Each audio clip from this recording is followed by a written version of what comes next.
Hannah. Stick around to the end for tips on how to get the most money from the sale of your property.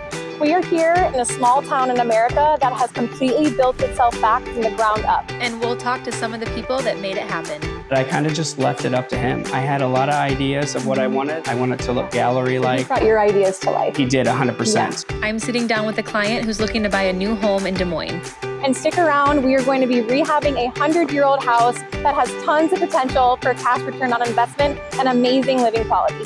All that and more on this episode of Love This House.